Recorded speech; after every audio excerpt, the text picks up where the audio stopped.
बहुत पुरानी बात है, हिमालय में प्रसिद्ध मानस नाम की झील थी। वहां पर कई पशु पक्षियों के साथ ही हंसों का एक झुंड भी रहता था। उनमें से दो हंस बहुत आकर्षक थे और दोनों ही देखने में एक जैसे थे। लेकिन उनमें से एक राजा था और दूसरा सेनापति। राजा का नाम था धृतराष्ट्र और सेनापति का नाम सुमुखा था। झील का नजारा बादलों के बीच में स्वर्ग जैसा प्रतीत होता था। उन समय झील और उसमें रहने वाले हंसों की प्रसिद्धि वहां आने जाने वाले पर्यटकों के साथ देश विदेश में फैल गई थी। वहां का गुणगान कई कवियों ने अपनी कविताओं में किया, जिससे प्रभावित होकर वाराणसी के राजा को वह नजारा देखने की इच्छा हुई। राजा ने अपने राज्य में बिल्कुल वैसी ही झील का निर्माण करवाया और वहां पर कई प्रकार के सुंदर और आकर्षक फूलों के पौधों के साथ ही स्वादिष्ट फलों के पेड़ लगवाए। साथ ही विभिन्न प्रजाति के पशु पक्षियों की देखभाल और उनकी सुरक्षा की व्यवस्था का आदेश भी दिया।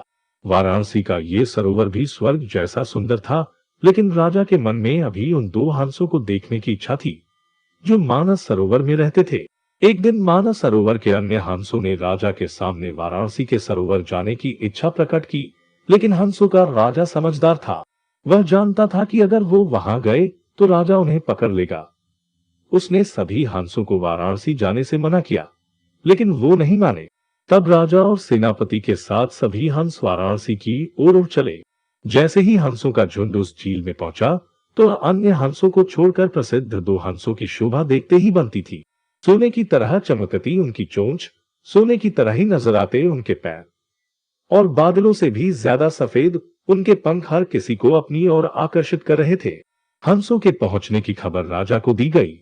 उसने हंसों को पकड़ने की युक्ति सोची और एक रात जब सब सो गए तो उन हंसों को पकड़ने के लिए जाल बिछाया गया। अगले दिन जब हंसों का राजा जागा और भ्रमण पर निकला तो वह जाल में फंस गया।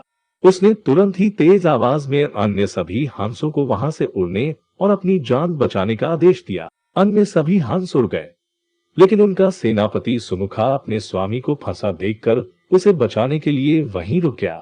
इस बीच हंस को पकड़ने के लिए सैनिक वहां आ गया। उसने देखा कि हंसों का राजा जाल में फंसा हुआ है और दूसरा राजा को बचाने के लिए वहां खड़ा हुआ है। हंस की स्वामी भक्ति देखकर सैनिक बहुत प्रभावित हुआ और उसने हंसों के राजा को छोड़ दिया। हंसों का राजा समझदार होने के साथ साथ दूरदर्शी भी था।